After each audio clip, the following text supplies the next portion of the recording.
안녕하세요. 연세스타 피부과 이상주입니다. 오늘은 튼살 치료의 모든 것이라는 제목으로 튼살에 대한 여러분의 궁금증을 시원하게 해결해 드리도록 하겠습니다. 튼살 치료의 모든 것, 우선 튼살이 뭐냐. 오늘 오는데 보니까 날씨가 한 25도로 굉장히 덥더라고요. 봄에서 여름이 되면 튼살을 가지신 분들은 고민을 많이 하게 됩니다. 왜냐하면 튼살이 노출이 되지 않는 부위도 생기지만 노출 부위도 많이 생기는데, 이러면 짧은 옷을 입게 되면 튼살이 보이기 때문에 미용적으로 스트레스를 많이 받습니다. 그럼 과연 튼살이 뭔가? 튼살은 의학적으로는 피부가 과도하게 늘어나면서 콜라겐 섬유들 사이에 결합이 일부 파괴되어 발생하는 위축성 선형띠 병변. 말은 어렵죠. 근데 쉽게 말하면 밑에 있는 것처럼 스트레치 마크라고 살이 찢어지면서 생기는 현상입니다.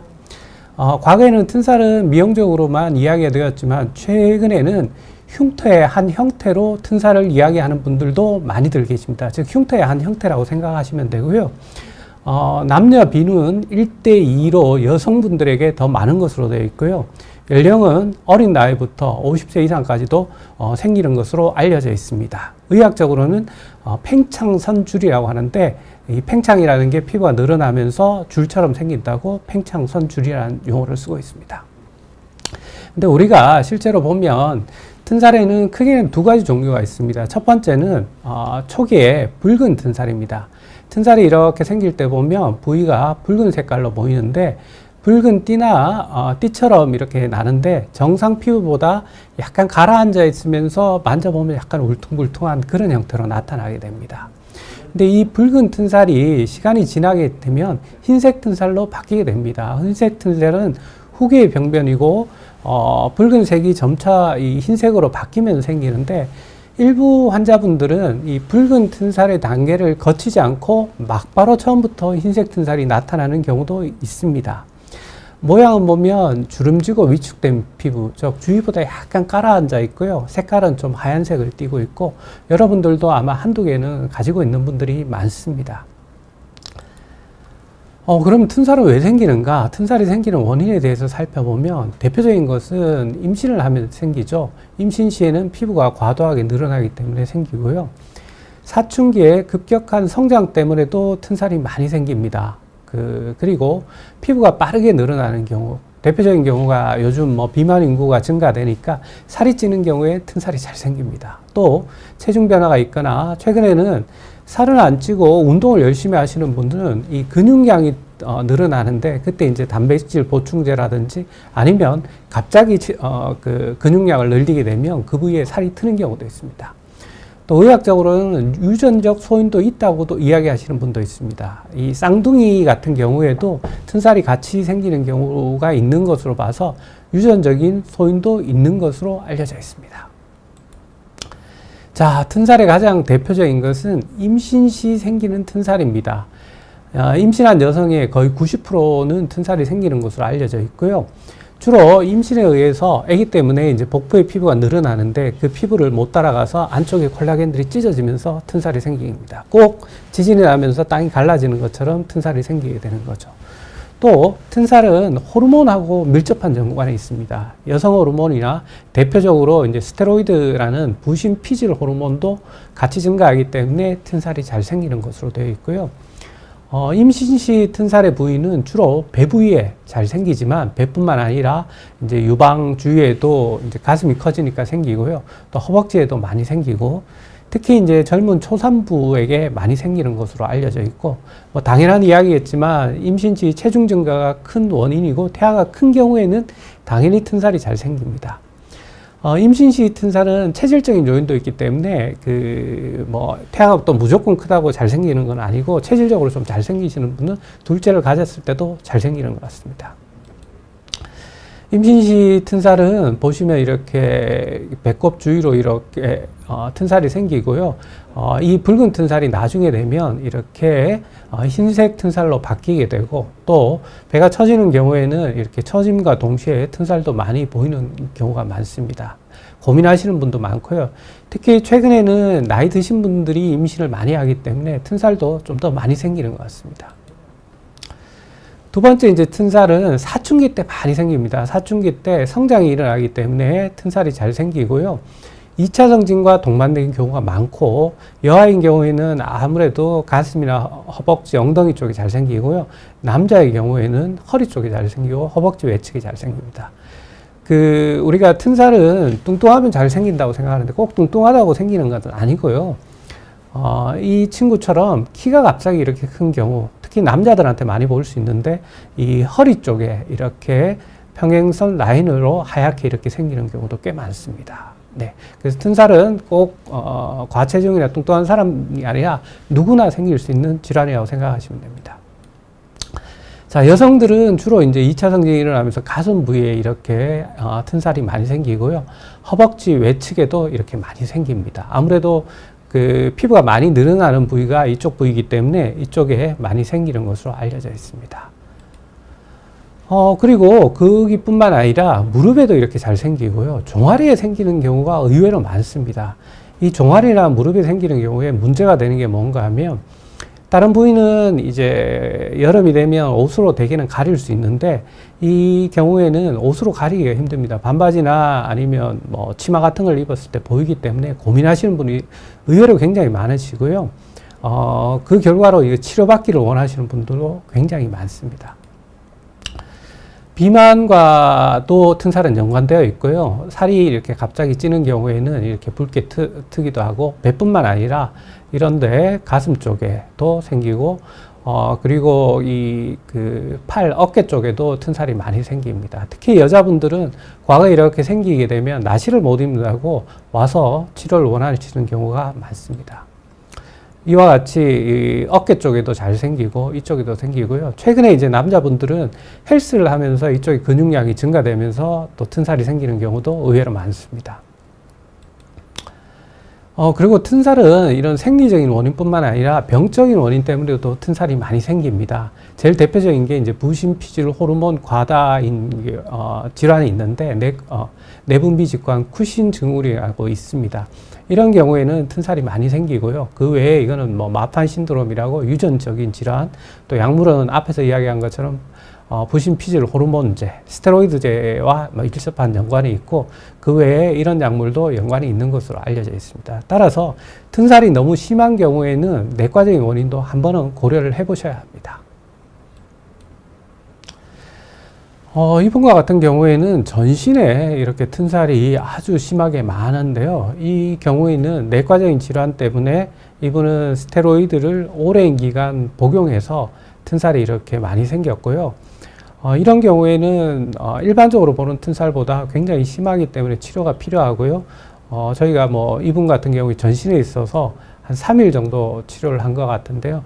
상당히 오랜 기간 치료가 필요한 그런 병번입니다. 그러니까 튼살이라고 가볍게 생각하고 넘기는 질환은 아닌 것 같습니다. 그리고 앞서 이야기한 것처럼 부신피질 호르몬제도 튼살과 밀접한 연관이 있는데요. 이분은 성장 때문에 이 허벅지 있는 쪽이 생긴 건 아니고요. 우리가 남자분들은 아실 건데 우리가 백선이라고 무좀의 한 종류가 이 사타구니에 생기는 것을 습진인 줄 잘못 알고, 습진 연고가 대부분 부신피질 호르몬제인데 그 연고를 바르는 경우에 이쪽이 틀 수 있습니다. 그래서 약물에 의해서 틀 수도 있고요. 이 경우에는 스테로이드 호르몬 주사를 여기다가 했는데 그게 주위로 흐르거나 좀 과도한 경우에는 이렇게 꺼질 수 있습니다. 네. 저희가 이제 이 팽창 선줄 튼살이 한국 여성에서 어떤지 한번 명지대병원과 스터디를 한번 해봤는데요. 저희가 스터디를 해보니까 발생이 많이 되는 데는 허벅지나 종아리 부위가 압도적으로 많았습니다. 이거는 종아리나 허벅지 부위에 있는 사람들이 스트레스를 많이 받고 그래서 병원에 내원하는 경우가 많았고요. 그 외에도 복부, 팔, 가슴이 이렇게 다양하게 나타났고요. 발생 시기를 살펴봤더니만 의외로 중학교 때나 고등학교 때, 즉 사춘기 때 생기는 경우가 굉장히 많았습니다. 따라서 사춘기 때 튼살이 생기는 경우에는 방치하지 말고 적절한 치료를 받는 것이 중요할 것 같습니다. 튼살은 어떤 경과와 합병증을 가지는가 하면 사실은 이 전염성 질환도 아니고요. 암도 아니기 때문에 내부 장기로 전이되지 않습니다. 하지만 의학적 문제는 없지만 스트레스를 유발하는 경우가 많습니다. 왜? 튼살은 잘 가려지지가 않거든요. 특히 종아리 튼살은 잘 가려지지 않기 때문에 정신적인 스트레스를 많이 받고 심지어 어떤 분들은 절대 치마를 안 입는 분들도 많습니다. 따라서 이런 경우에는 적극적인 치료가 필요할 거고요. 또한 튼살이 남들에 비해서 과도하게 생겼다면 내과적인 질환이나 사용하는 약물들과 연관되는 경우가 있을 수 있기 때문에 한 번쯤은 체크를 해보셔야 합니다. 그러면 튼살 때문에 병원 내원이 필요한 경우에는 붉은 튼살을 발견한 직후에는 병원에 한번 내원하시는 것이 좋습니다. 왜냐하면 붉은 튼살은 초기의 튼살이고 초기의 튼살은 빨리 치료를 하면 튼살이 흰 튼살로 진행되는 것을 일정 부분 예방할 수 있습니다. 또 튼살을 최소화하는 데 도움이 되고요. 초기의 붉은 튼살은 치료만 잘하면 이전의 정상적인 피부로 넘어가는 경우도 꽤 많습니다. 따라서 초기에 시기를 놓치지 않고 빨리 치료를 하는 것이 나중에 흰 튼살이 남는 것을 방지하는 방법이고요. 당일에 정신적인 스트레스가 아주 심한 경우에는 병원에 와서 전문가의 상담을 받아보시는 게 바람직하고요. 또 본인이 다른 내과적인 질환이나 특히 내분비 질환이나 특정 약물을 장기간 많이 사용하거나 그런 경우에는 한 번쯤은 튼살과 체크해 보시는 것이 좋습니다. 튼살의 진단은 일반적으로 병원에 오면 우리가 문진과 시진을 통해서 가능합니다. 튼살은 특징적인 모양과 부위가 있기 때문에 피부과 전문이라면 누구나도 볼 수 있는데 이제 너무 심한 경우나 튼살을 다른 질환과 이제 구별해야 될 때는 피부 생검을 하기도 하고요. 생검이 어려운 경우에 초음파 검사 같은 거나 아니면 내과적인 질환이 의심될 때는 내과적인 검사도 하게 됩니다. 자, 그러면 오늘 튼살 치료는 어렵다는 건 아시는데 생각외로 튼살 치료는 비교적 잘 됩니다. 우리가 생각하고는 조금 다른데요. 크게는 한 5가지 치료가 한국에서 많이 사용되고 있습니다. 국소 치료, 즉 바르는 약 치료가 있고요. 화학 박피, 미세 박피, 카복시 치료, 고주파 치료, 레이저 치료 등이 사용되고 있는데 이들 방법에 대해서 하나하나 살펴보도록 하겠습니다. 네. 제가 설명해 주는 동안에 혹시 궁금한 것이 있으면 댓글로 남겨주시면 제가 끝나고 자세하게 설명을 해 드리겠습니다. 튼살 치료에 있어서 가장 많이 들어보신 것은 튼살 크림이나 오일에 대해서 많이 들어보셨을 겁니다. 튼살 크림이나 오일은 튼살이 생길 때, 특히 이제 산모와 같은 경우에 예방적인 요법으로 많이 사용하고 있는데요. 성분은 히알루론산이나 트로폴라스틴이라든지 우리 센텔라라는 거 아실 거예요. 그런 성분이나 실리콘, 글라이콜산, 비타민 C, 코코넛 버터, 카모마일, 올리브 오일 등 다양한 오일들이 사용되고 있고 오일 중에는 올리브 오일, 아몬드 오일, 코코넛 오일, 바이브 오일 같은 것이 많이 사용되어 있는데 실제로 튼살에 튼살 크림이나 오일이 도움되는 논문은 생각보다 많지 않습니다. 그러니까 의학적인 백데이터는 많지는 않은데 사용하지 않는 것보다는 사용된다는 하는 것이 도움이 되는데 이 특정 성분이 튼살을 예방하는 데 도움이 되는 것 같지는 않고요. 이런 성분들이 대개는 피부에 보습 성분이기 때문에 피부가 건조하면 튼살은 조금 더 피부에 안 좋은 영향을 미칠 수 있기 때문에 피부를 좀 촉촉하게 만들어주는 것이 메인 기전이고요. 그거하고 또 하나는 마사지 효과가 있습니다. 오일을 이용해서 마사지를 하게 되면 튼살이 조금 생긴 것을 좀 줄여준다는 보고가 하나 있기 때문에 만약에 가정에서 해보신다고 그러면 보습제나 아니면 가지고 있는 베이비 오일이나 올리브 오일 아니면 튼살 전용 오일 같은 것을 사용해서 조금 사용해 보는 것도 좋을 것 같습니다. 그리고 두 번째로 바르는 국소 연고 중에 가장 많이 사용되는 건 레티노이드 연고입니다. 트레토니노인, 레티노이산 성분의 연고가 많은데요. 제일 대표적인 약물은 옆에 있는 스티바라고 아마 여러분들 한두 번은 들어보셨을 겁니다. 이 스티바 연고가 왜 유명한가 하면 튼살 치료에도 쓰고요. 피부과에서는 약간 약방의 감초처럼 쓰이는데 우리가 기미 잡티에도 사용될 수 있고 피부 노화를 예방하는 목적으로도 많이 쓰고 있는 약입니다. 벌써 뭐 수십 년 동안 이런 데 효과가 있다는 것은 알려져 있고요. 원리는 콜라겐 합성을 촉진해서 우리 튼살을 좋게 하는데, 다만 초기에 붉은 튼살일 때는 이게 도움이 되지만 후기에 하얀색 튼살에서는 효과가 떨어지는 것으로 되어 있습니다. 또 효과는 있지만 피부에 자극이 있습니다.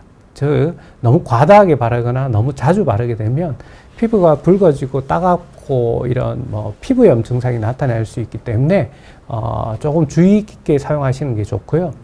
특히 임산부는 사용하시면 안 됩니다. 이게 뭐 이걸 사용한다고 꼭 기형아를 유발하는 건 아니지만 뭐 우리가 그 임산부한테 사용을 권유하는 약은 아니기 때문에 임산부는 가능하면 배에 튼살이 생긴다고 이 약을 쓰시면 안 됩니다. 자, 크게 바르는 약은 레티노이드산 스티바와 그리고 튼살 크림과 같은 것이 있었고요. 과거에 이제 레이저가 발달되기 전에는 화학 박피나 미세 박피 같은 것들이 박피술이 튼살 치료에 많이 사용되어 있고 지금도 사용되는 경우가 있습니다. TCA라는 성분과 글라이콜릭산이라는 성분인데 피부에 자극을 줘서 염증 반응을 유도해서 콜라겐 합성을 증가시키는 방법입니다. 다만 이 박피술은 피부에 색소 침착이나 피부 자극, 결국은 모든 피부과 치료의 문제는 피부 자극이고, 서양 사람들과 달리 우리나라 사람들은 피부 치료하는데 굉장히 까다롭습니다. 왜 까다로운가 하면 피부 자극이 너무 잘 생기고요. 또 하나는 좀 과다하면 피부에 색소 침착이 너무나도 잘 오기 때문에 이게 까다롭습니다. 그래서 한 20년 전에는 많이 사용되고 최근에도 일부 병원에서는 사용하는데, 최근에는 주로는 레이저와 같은 장비를 많이 사용하고 있습니다. 또 카복시 치료라고 이산화탄소 가스를 튼살 부위에 이렇게 주입을 해서 그 부위를 안쪽에서 이렇게 찢어지게 해서 튼살을 치료하는 방법이 있는데, 매주 3에서 12회 꽤 많이 치료해야 되죠. 그리고 이 카복시 치료, 탄산가스 레이저는 혈액순환을 돕고 콜라겐 합성을 증가시키는 것으로 알려져서 유럽에서는 굉장히 많이 사용되었는데, 국내에서도 한 20년 전에 조금 쓰였습니다. 그때 저희가 해보면 이게 생각보다 꽤 아픕니다. 그리고 아무래도 가스와 주사를 이용하다 보니까 이 피가 고인 혈종 같은 게 생겨서 미용적으로 크게 좋지 않고 통증도 있고 그래서 대중화되지는 않았습니다. 최근에 이제 고주파 치료에 대해서 관심이 많으신데요. 우리나라에서 개발된 프락셔널 미세층 고주파라는 게 있습니다. 포텐자와 같은 장비나 제네시스와 같은 장비가 있는데, 바늘을 피부에 주입하고 에너지를 주입해서 진피에 콜라겐과 탄력 섬유를 증가시켜서 튼살을 치료하는 것이고, 치료는 한 달에 한 번씩 한 3에서 6회 정도 이렇게 하고 있습니다. 다만 고주파 치료도 에너지를 사용하는 거기 때문에 물집이나 딱지, 과색소 침착, 흉터 같은 것도 좀 도움이 생길 수 있는 것으로 알려져 있습니다. 실제로 튼살 치료에 있어서 가장 문제는 색소 침착입니다. 이분과 같은 경우에는 튼살 치료가 있는데 저희 병원 환자는 아니고 다른 병원에서 치료받고 왔는데, 이 튼살 주위에 색소 침착이 생겨서 피부가 얼룩덜룩하게 변해서 오히려 치료 전에 비해서 고민하시는 경우도 있습니다. 따라서 조금 튼살 치료는 좀 까다롭지만 경험이 많은 분한테 치료를 좀 받는 것이 중요합니다. 최근에 이제 레이저가 엄청나게 발전했죠. 시중에 레이저가 너무나도 많이 나오고 좋은 레이저들이 많이 나와서 튼살에 다양하게 치료하고 있습니다. 특히 이제 붉은 튼살과 같은 경우에는 혈관 레이저, V빔 시너지가 제일 대표적인데요. 붉은색 피부를 정상 피부색으로 돌리는 게 이 혈관 레이저입니다. 즉 혈관 기형에도 사용하고 붉은 튼살에 사용을 하면 효과가 좋습니다. 보통 치료는 4주 간격으로 한 5회 정도 치료를 하는데 효과도 좋고 그리고 다른 치료와 병행해도 큰 문제가 없고, 다만 이제 멍이나 물집 같은 게 생길 수도 있지만 적절하게 사용하면 안전하고 일상생활에 지장 없이 치료가 가능합니다. 우리가 화면으로 조금 잘 안 보이겠지만 이런 붉은 튼살은 치료를 하면 튼살이 진행되는 것을 막는 효과도 있고 이전으로 돌리는 그런 효과도 있습니다. 그리고 이제 흰색 튼살은 레이저를 이용하는 치료, 프락셔널 레이저, 제일 대표적인 게 이제 울트라 펄스 앙코르 레이저와 프락셀 레이저가 대표적인데요. 이 레이저들이 각광을 받는 게 이제 콜라겐과 탄력 섬유를 증가시켜서 효과가 좋다라는 거고요. 4 내지 8주 한두 달에 한 번씩 치료를 하면 좋은 효과를 거둘 수 있습니다. 실제로 저희가 연세대 피부과와 같이 스터디를 해봤는데 울트라 펄스 앙코르 레이저를 사용했더니만 치료 후에 임상적으로 개선된 정도가 보통 50% 이상의 환자들에서 50% 이상 개선된 걸 보고하였습니다. 한 10년 전에, 12년 전에 저희가 보고를 했는데, 이렇게 과거에 2000년대 초반에는 튼살이 치료가 안 된다고 했는데, 튼살 치료가 굉장히 잘 됩니다. 네. 튼살 예방은 당연히 운동선수나 청소년, 임산부와 같은 고위험군은 체중 증가 감소를 피해야 하고요. 식이 수정과 운동 계획도 좀 도움이 됩니다. 즉, 너무나도 갑작스러운 체중 증가는 좀 피하는 것이 좋습니다. 그래서 튼살은 결론적인데요. 예방과 조기 치료가 중요합니다. 붉을 때 치료하는 게 효과가 좋고요. 흰색 튼살도 치료가 가능하고요. 다만 완전히 지우개로 지우는 듯이 한 번에 이렇게 완벽하게 방법이 없고, 치료를 열심히 하면 대인관계에 큰 지장을 받지 않을 정도로는 개선이 가능합니다. 튼살은 한 번 치료가 아니고 인내와 끈기를 가지고 꾸준하게 치료를 하시면 좋은 결과를 얻으실 수 있습니다. 제가 오늘 준비한 내용은 여기고요. 이제 질문에 대해서 답변을 드리겠습니다. JC님, 안녕하세요. 출산한 지 27년 됐습니다. 배가 배꼽 주위로 많이 텄어요. 나이가 들수록 스트레스가 되어서 해결책을 여쭈어 봅니다. 팔뚝이나 가슴에 너무 살이 찌다가 처졌는데 다시 살을 빼도 탄력이 없었고 처져서 고칠 방법이 없나요?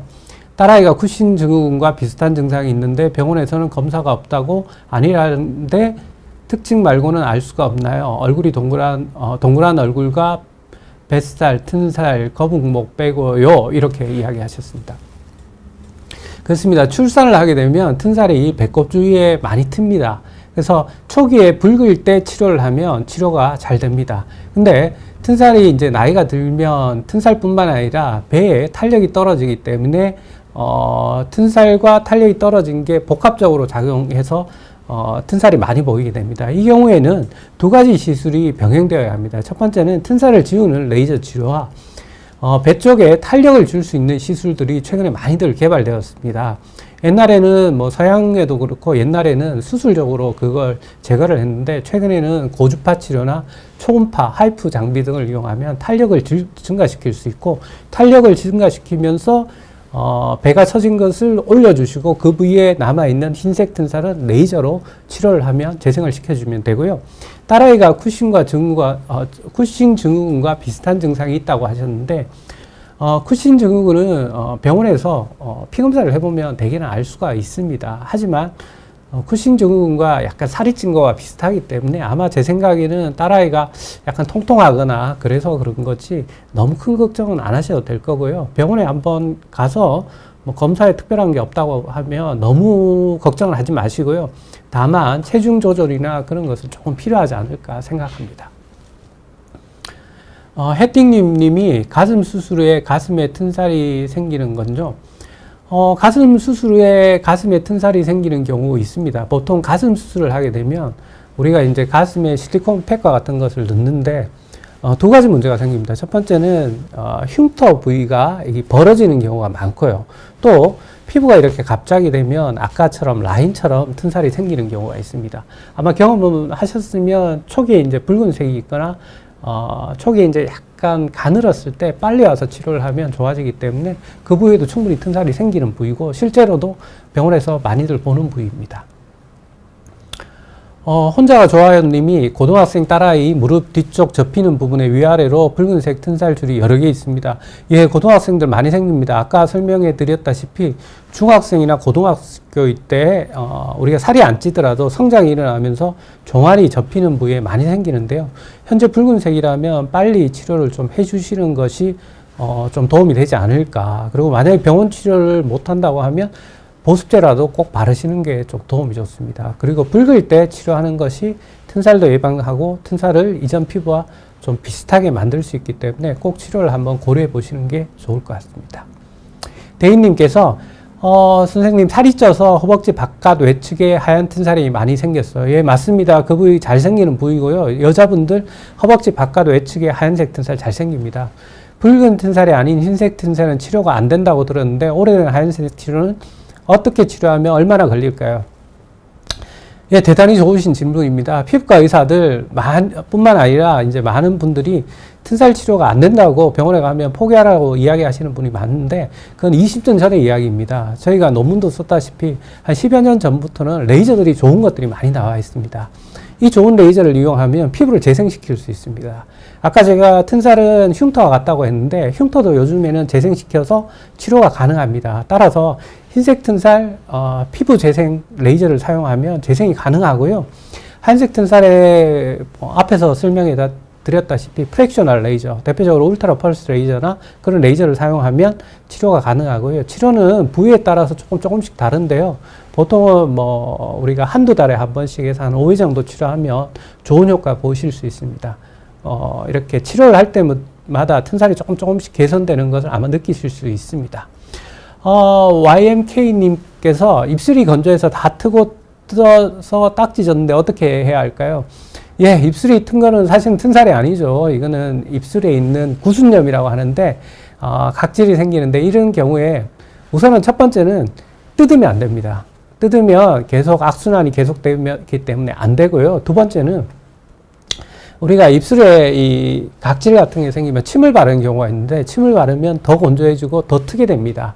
그래서 침 발라도 안 되고요. 처음에 해볼 수 있는 건 립밤입니다. 립밤을 한 1, 2주 사용해 보시고요. 손대지 마시고 한번 경과 보시고 만약에 그래도 안 된다면 피부과에서 치료를 받으셔야 합니다. 자, 혼자가 좋아요 님이 생긴 지 좀 되었는데 치료가 가능할까요? 앞서 이야기 드린 것처럼 튼살은 초기뿐만 아니도 후기에도 치료가 가능합니다. 따라서 후기의 튼살도 치료가 가능하니까 너무 걱정하지 마시고요. 한번 치료를 고려해 보시고요. 진희님께서 전 급하게 찐 체중 증가랑 또 급하게 빠진 체중 때문에 가슴 옆이 터져 있고요. 아랫배가 터져 있는데 저 같은 경우에는 치료 시작을 어떻게 해야 하나요? 그리고 제가 간 경화인데 저런 연고나 레이저 치료를 해도 상관이 없는가요? 레이저 치료 비용은 많이 들죠? 라고 질문을 해주셨네요. 진희님, 간 경화가 있다고 그러면 일단 뭐 아시다시피 금주하셔야 되고요. 간 경화에 대한 치료는 열심히 받으시기 바랍니다.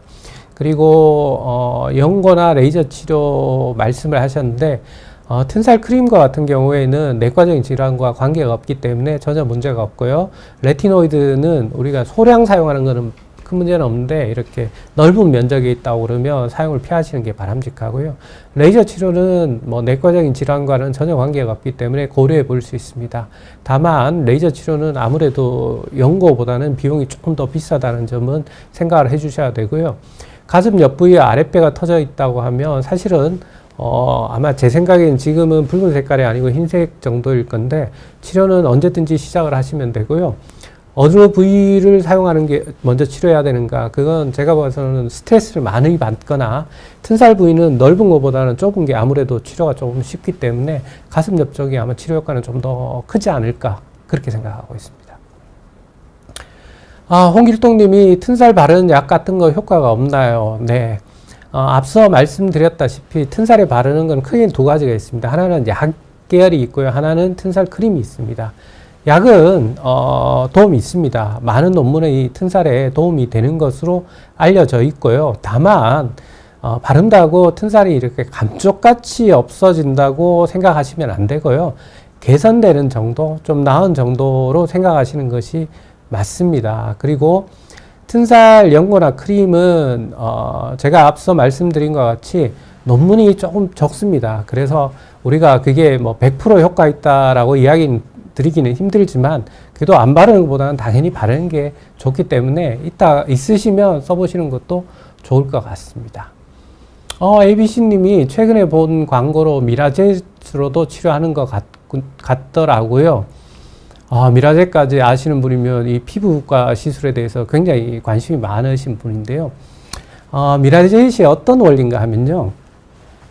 우리가 액체로 된 것을 바늘 없이 이렇게 쏘아주는 게 있습니다. 우리가 여러 가지 장비가 있는데요.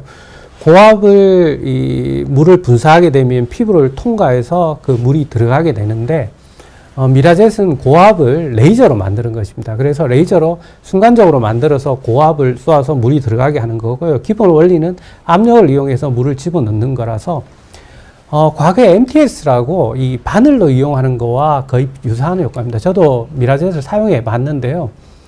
장점과 있고 단점이 있는데, 미라젯은 효과가 없지는 않는데 레이저에 비해서는 제 개인적인 경험은 효과가 좀 떨어집니다. 왜냐하면 미라젯은 피부에 상처를 약간씩 만들어내는 레이저고, 레이저만큼 강력한 열 에너지를 사용하는 것이 아니기 때문에 레이저는 더블 액션이 있거든요. 하나는 피부에 상처를 내는 효과와, 그리고 또 하나는 안에 열을 전달해서 콜라겐을 자극하는 효과는 있는데, 미라젯은 피부를 뚫는 효과밖에 없기 때문에 아무래도 레이저 비에는 효과가 조금 떨어질 거라고 생각하고 있고, 실제로 뭐 제 경험도 크게는 다르지는 않습니다. 네, 초코 바나나님께서 스승님, 가습기가 튼살에 도움이 될까요? 로션 같은 것이 한계가 있는 것 같아서요.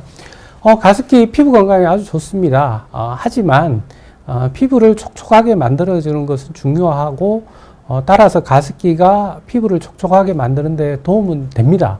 하지만 가습기만으로 모든 게 해결되지는 않습니다. 사실은 저도 매일 밤 가습기 틀어놓고 주무시니까 여러분들도 뭐 가습기가 건강에 좋으니까 아마 쓰시는 것이 좋습니다. 특히 요즘 같은 건조할 때는 가습기 피부에 좋습니다. 폴라리스님께서 종아리에 흰색 튼살이 있는데 레이저로 몇 번 정도 치료에 효과를 볼 수 있을까요? 실제로 뭐 제가 이런 말씀 드리긴 좀 그렇지만 종아리 튼살 치료 잘 되고요. 보통 한두 번 해도 효과는 경험할 수 있는데, 충분한 효과를 보시려면 한 5회는 치료를 하실 생각을 하고 시작을 하시는 게 좋습니다. 네. SUA님께서 사춘기 때부터 종아리 튼살이 이미 하얗게 되어 있는데 레이저를 하면 감촉같이 없어질까요? 레이저를 한번 받아보고 너무 아파서 그 다음부터는 안 갔어요. 예. 종아리 튼살 하얗게 돼 있는 거 레이저도 종류가 많습니다. 예를 들면 아까 제가 크게는 두 가지 레이저를 이야기했는데, 프랙셔널 레이저 중에도 아픈 게 있고 덜 아픈 게 있는데, 종아리 튼살에는 좀 덜 아픈 레이저가 있기 때문에 너무 막 걱정하고 통증 때문에 안 받을 필요는 없고요. 최근에는 이제 바르는 연고 마취로 가능하기 때문에 바르는 연고 마취가 가능하기 때문에 그 연고를 이용해서 마취를 하면 크게 문제가 없으실 것 같습니다. 그리고 사춘기 때 종아리 튼살이 이미 하얗게 생겨 있는데 레이저를 하면 감촉도 좀 좋아집니다. 우리가 종아리 튼살과 같은 걸 보면 튼살이 넓은 부위가 있고 좀 좁은 부위가 있습니다. 근데 레이저 치료를 이렇게 해보면 우리가 넓은 데부터 좋아지는 게 아니라 좁은 데부터 주위 피부하고 잘 구별이 안 될 정도로 이렇게 좋아지는 경우도 많습니다. 즉 초기에 가능하면 이렇게 얇은 튼살은 주위 살을 닮아가기 때문에 주위의 피부와 동일하게 원한다면 레이저 치료를 하면 좋을 것 같고요. 튼살할 때 레이저는 얼굴 관리 받는 것보다 통증이 심한가요? 통증이 심하지 않습니다. 왜 그런가 하면 저도 뭐 피부과 전문의니까 새로운 레이저가 있거나 그럴 경우에는 다 얼굴에 이렇게 테스트를 해보는데요. 뭐 특정 장비라서 조금 이야기는 하기는 그렇지만, 프락셀이라는 레이저는 얼굴에 이렇게 받으면 이 눈물이 날 정도로 아픈데, 이 튼살 레이저는 그렇게 아프지 않습니다. 심지어는 마취를 안 하고 받을 수가 있을 정도로 통증 없이 치료가 가능한 것입니다. 앞에서 그 튼살에 대해서 이야기를 했는데, 흰색 튼살에 대해서 궁금해 하시는 분들이 많은 것 같습니다. 흰색 튼살은 보통 피부과에 이렇게 가서 이야기를 하면 이게 치료가 까다롭기 때문에 오랜 기간이 걸리고, 또 과거에 이제 치료를 하면서 부작용을 경험하시는 선생님들은 치료를 적극적으로 권하지 않는 경우가 많은데요. 이 프랙셔널 레이저 중에 울트라 펄스 앙코르 레이저와 같은 것을 사용하게 되면 피부에 새살이 돋습니다. 새살이 돋기 때문에 튼살이 이전과 좋아지게 되고요. 아까 제가 튼살 부위는 피부가 찢어지면서 콜라겐들이 찢어지면서 생긴다고 했는데, 그 진피의 콜라겐과 탄력 섬유가 증가돼서 이 튼살이 개선되는 겁니다. 즉 살을 메꾼다고 생각을 하시면 되고요.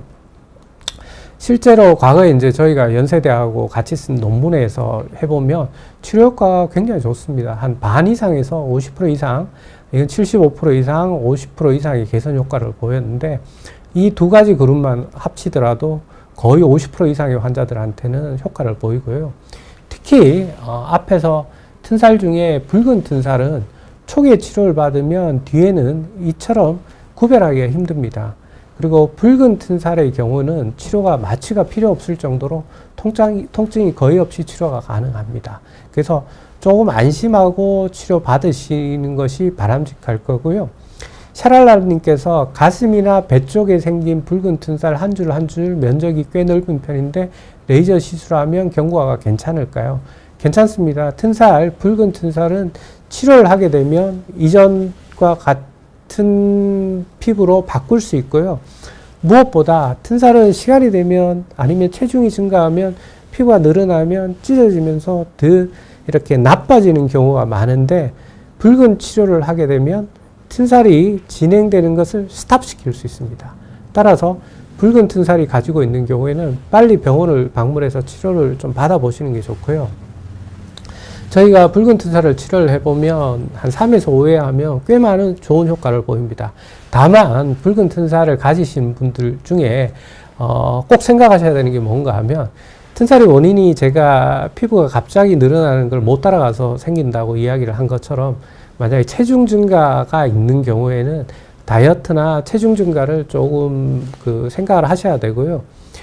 성장에 있는 경우에 2차 성징과 같이 오는 경우에는 우리가 성장은 어떻게 할 수 없기 때문에 그럴 경우에는 초기에 치료해서 튼살이 진행되는 것을 조금 막는 것이 좋습니다. 보습제 같은 거 열심히 사용하는 게 좋고요. 샤랄라님께서 수차례 시술을 모두 종료하면 효과는 반영구적인가요? 우리 튼살을 생기면 한번 생긴 튼살은 영구적으로 가잖아요. 마찬가지로 튼살을 치료해서 이전으로 돌리게 되면 그 상태를 반영구적으로 갈 수 있습니다. 다만 우리가 살이 더 찌지 않고 키가 더 갑자기 확 커지지 않는다면 반영구적으로 갈 수 있는 거기 때문에 일시적인 효과 아니기 때문에 안심하시고 치료 받으시면 되고요. 그 다음에 폴라리스님께서 레이저 치료하면 10년 이상 된 튼살도 없어지나요?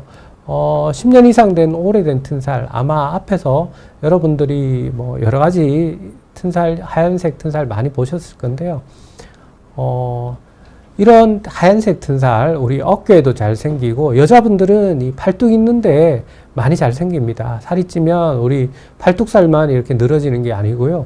이 팔에 튼살도 이렇게 많이 생기고, 가슴, 배에 이런 쪽이나 이 가슴 쪽에도 생기시는 분이 많은데, 레이저로 치료하면 흉터나 튼살은 이전 피부로 이렇게 돌리는, 복원하는, 재생하는 시술이기 때문에 튼살을 치료하면 이전으로 돌릴 수 있습니다. 그래서 튼살을 가지고 계시면 조금 적극적으로 치료해 보시면 좋을 것 같고요. 앞서 이제 따님께서 종아리나 이런 데 튼살 때문에 고민을 하시는 분들이 많으신데요.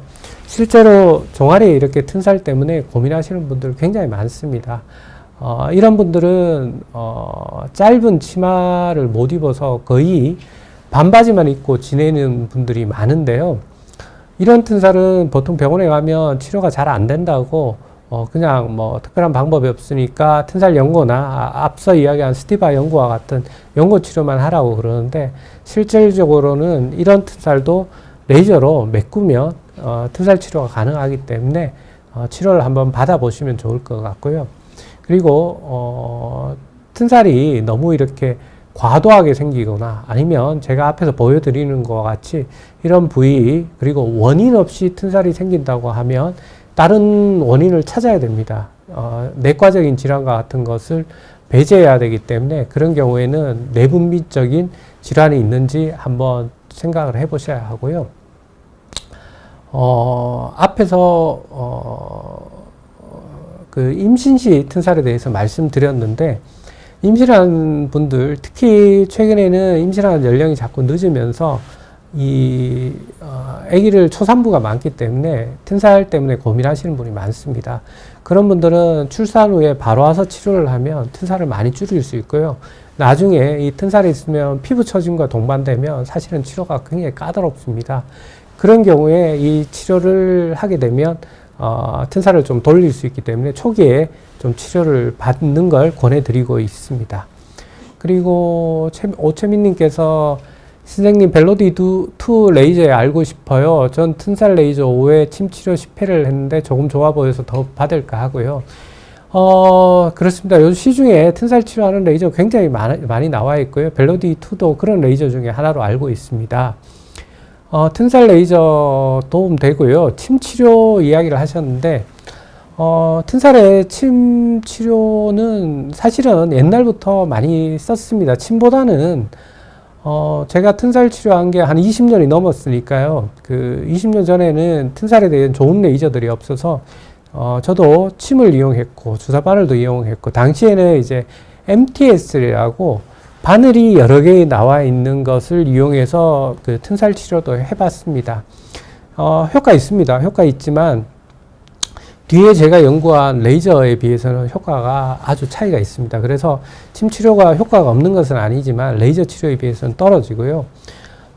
MTS뿐만 아니라 그 니들링이라고 바늘을 여러 개를 이용하거나 아니면 전자동화된 바늘을 이용해서 튼살 치료를 하는 방법이 있는데, 붉은색 튼살보다는 흰색 튼살에 치료를 하면 도움이 됩니다. 아까 앞에 이야기한 미라젯과 비슷한 원리로 튼살에 좀 도움은 되지만, 피부를 자극하는 효과가 하나이기 때문에 레이저의 더블 효과에 비해서는 효과가 조금 떨어지는 것 같고요.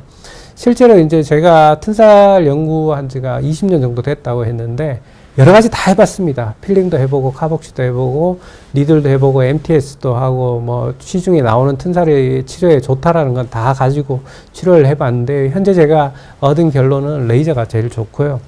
실제로 이제, 뭐, 지인들한테 튼살 있는 경우에 비교 실험이라고 튼살의 전체를 반을 나누어서 레이저 치료를 하고 다른 치료를 해서 이렇게 비교를 해보면 레이저 치료가 확실히 좋다는 확신이 들고, 의학적으로 검증돼서 레이저 치료를 저는 많이 하고 있습니다.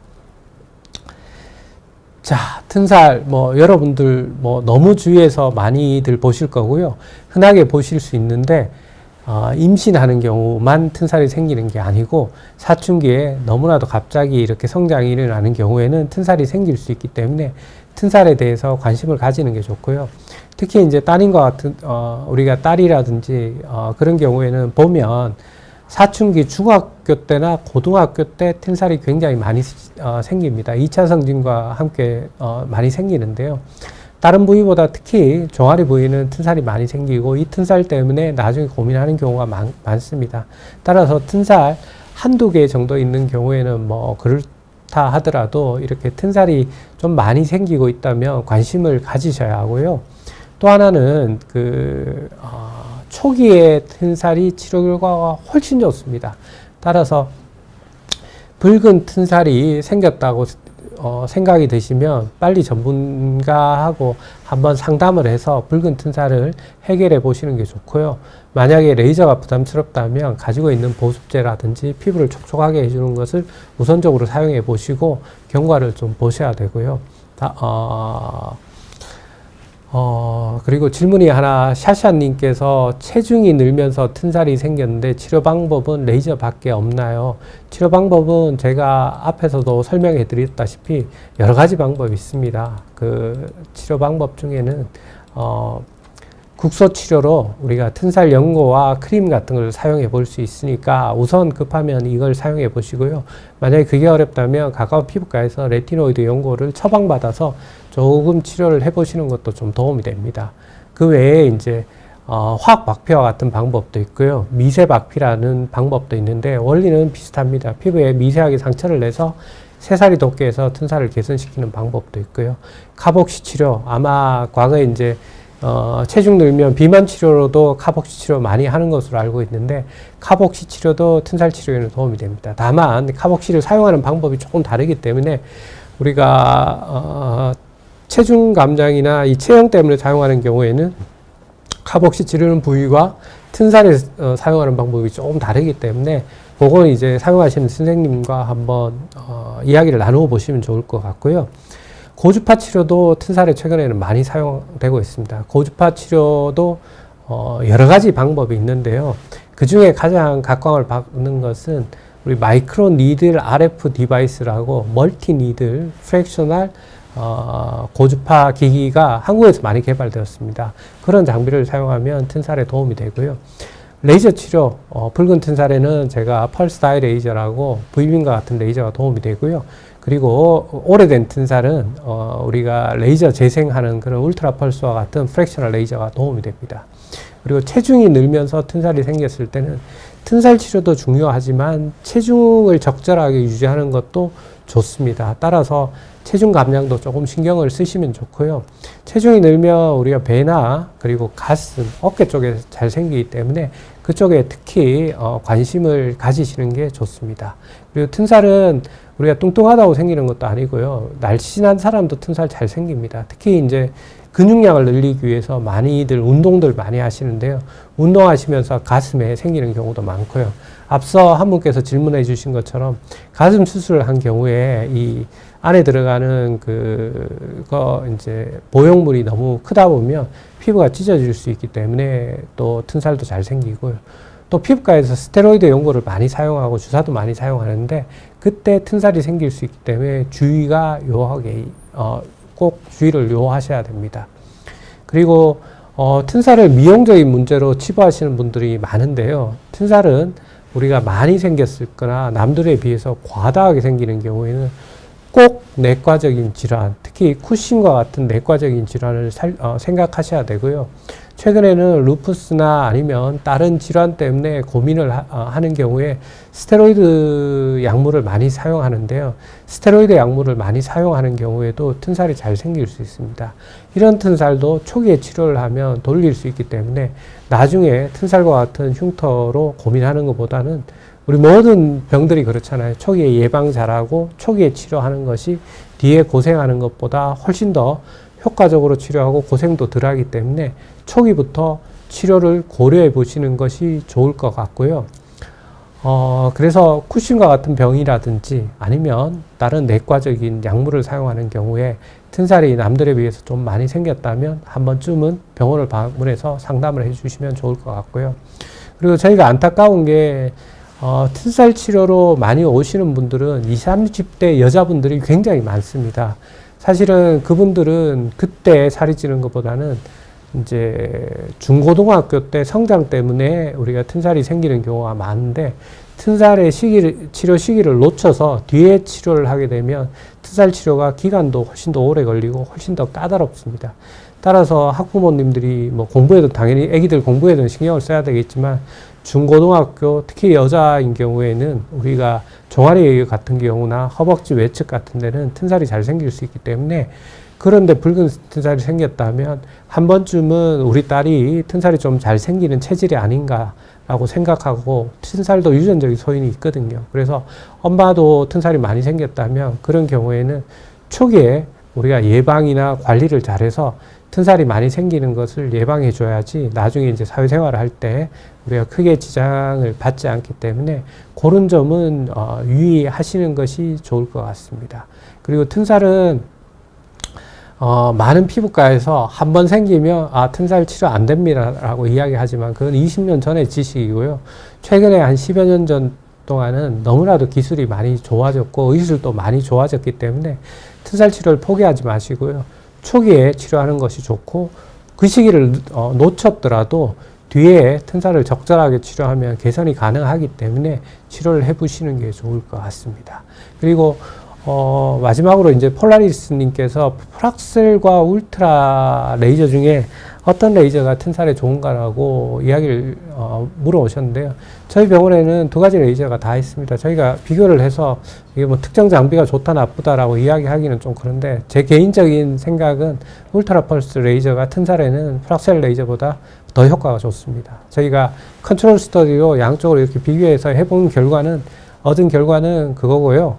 과거에는 프락셀 레이저 많이 사용했습니다. 근데 최근에는 울트라 펄스 레이저를 더 많이 사용하고 있습니다. 마지막으로 이제 시간이 다 되어서 제가 마지막으로 드리고 싶은 말은 딱 두 가지만 기억하셨으면 좋겠습니다. 튼살 치료됩니다. 그리고 튼살은 흉터이기 때문에 무조건 흉터도 조기 치료가 중요하고 예방이 중요한 것처럼 튼살도 조기에 붉은 튼살일 때 예방적인 치료를 받아서 튼살이 하얗게 진행되는 것을 방지하는 게 좋고요. 마지막에 샤라라님이 시너지 레이저는 어떤가요? 시너지 레이저는 흰색 튼살이 아니라 붉은 튼살에 효과적인 레이저입니다. 즉 그 붉은 튼살에는 V빔과 시너지와 같은 혈관 레이저를 사용해 주시는 것이 바람직합니다. 이상입니다. 오늘 여러분과 좋은 시간 가지셔서 너무나도 감사하고요. 즐거운 시간 되셨으면 좋겠습니다. 감사합니다.